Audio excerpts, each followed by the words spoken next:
Good day, Sir Vaughn. We are here now to discuss and share our learnings about South Asian English. And to start off, for the first topic, we have Englishization in South Asia to be discussed first with or by Krista Folkestad. So, the Anglicization in South Asia. The English language in South Asia has developed from a contested colonial legacy into an asset within the linguistic ecology of the region, both intranationally and pan-regionally. With more and more speakers and context of use in a population of well over a billion, English has become a firmly entrenched South Asian language with distinctive characteristics. So effectively, the third largest variety of English worldwide. Okay, Del Santos, you're raising your hand. Would you like to add on my answer? Yes, Miss Fokestad. My my thought about the first question is that for me, the main focus about Englishization in Southeast Asia is on English in India as the largest state to emerge out of the former British Raj and arguably the historical input variety to other South Asian English.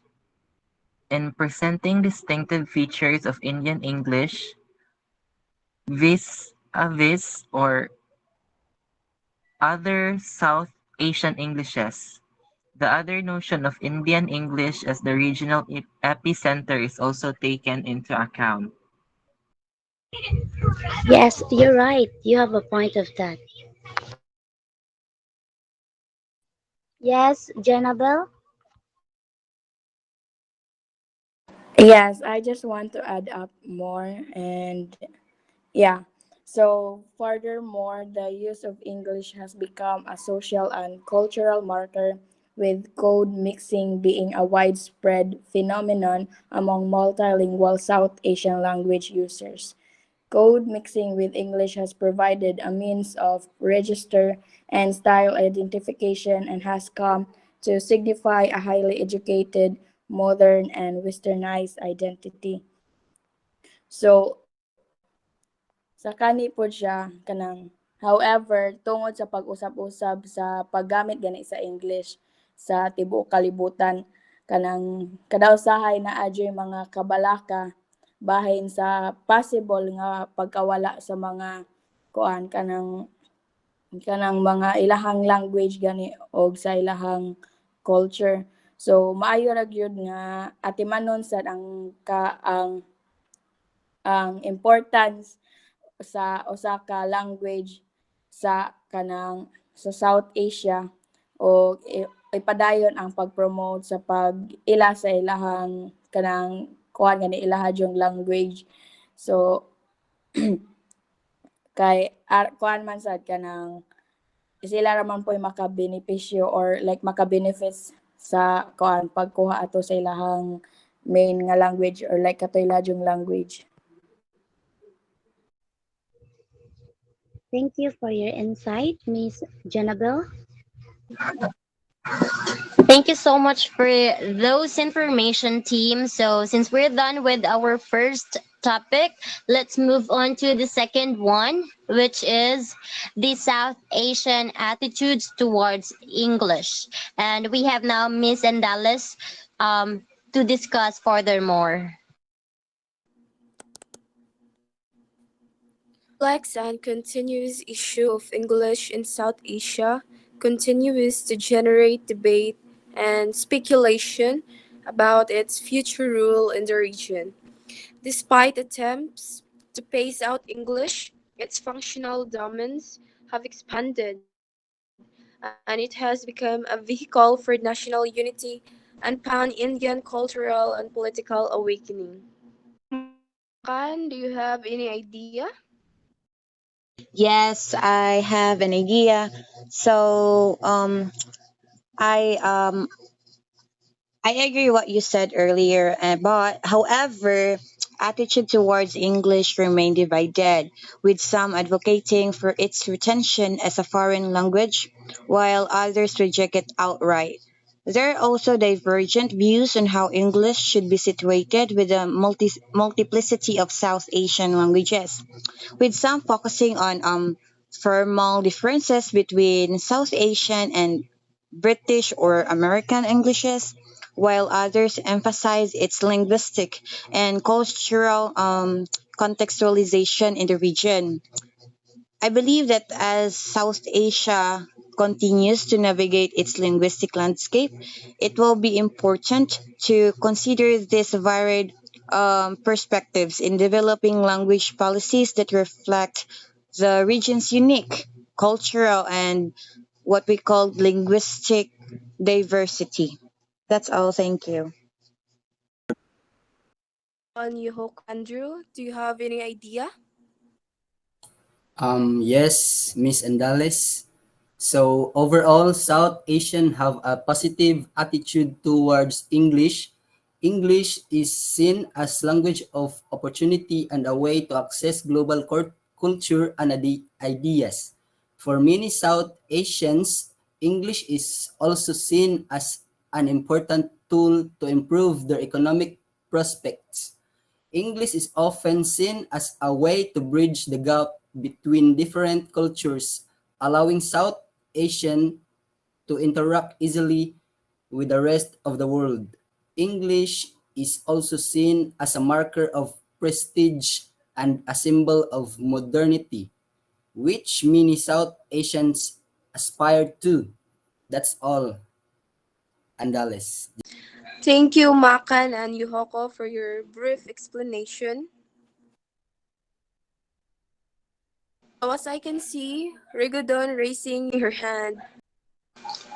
Thank you for that, Miss Indales. So, yeah, based on my learnings, in terms of attitude,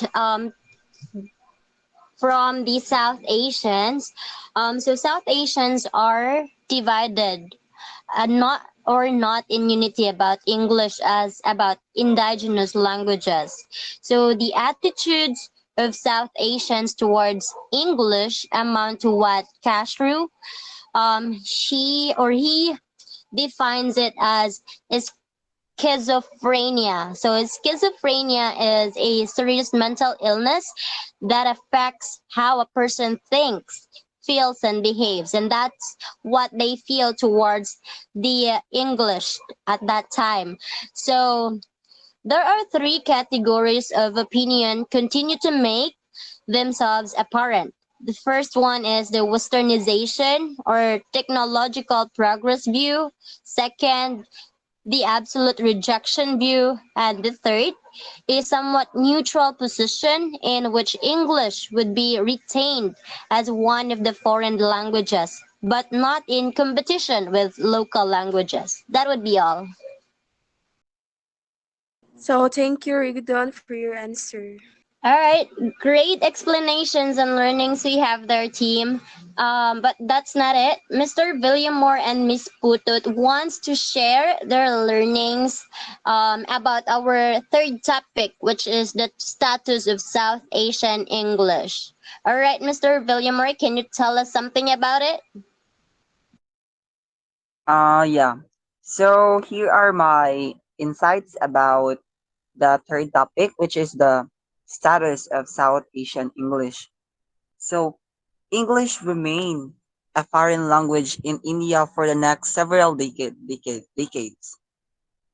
The seven major uses of superposed languages in South Asia, English is a significant participant in six, namely as the lingua franca in government, education, literature, influence, and development. Similar to India, in modern Pakistan, English continues to have a central position in life.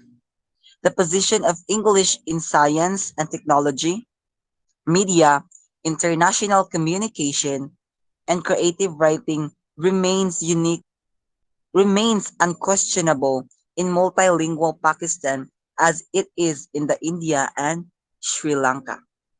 That's it. Yes, Sheena, any idea?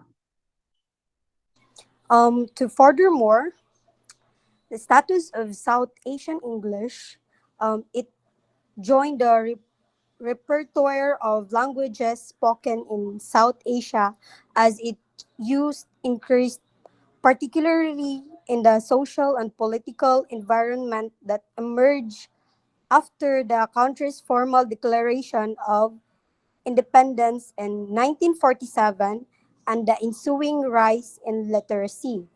Also, the only use in which it is not a participant is religion, a function performed only by Sanskrit among the four imperialist languages. Thus, thus, they believe that one important aspect of the value of English in South Asia is its capacity to provide neutralization. All. Yeah, thank you for that beautiful insight, Miss Sheena Putot. So I think that is all for topic number 3. Yes, but before anything else, I just want to add up my insights in overall topic about the three topics that was given. Is it okay for you guys? Oh yeah, sure. Sure. All right. So yeah. So English has had a big impact on the languages and cultures of South Asia. It has introduced new words and helped create new types of literature. People also use it to show they are educated and modern. But some people worry that it is making local languages disappear. We need to recognize and celebrate the many different languages in South Asia while also taking advantage of the good things that come from using English. So we should make sure to include everyone's opinions when deciding how to use and teach English in the region. That is all. All right. So before we end this online discussion, I would like to give thanks to um, my team for the participation, and have a wonderful day ahead, and God bless. Thank you. God bless and bye. Bye. Goodbye, guys. Thank you. Thank Bye. you.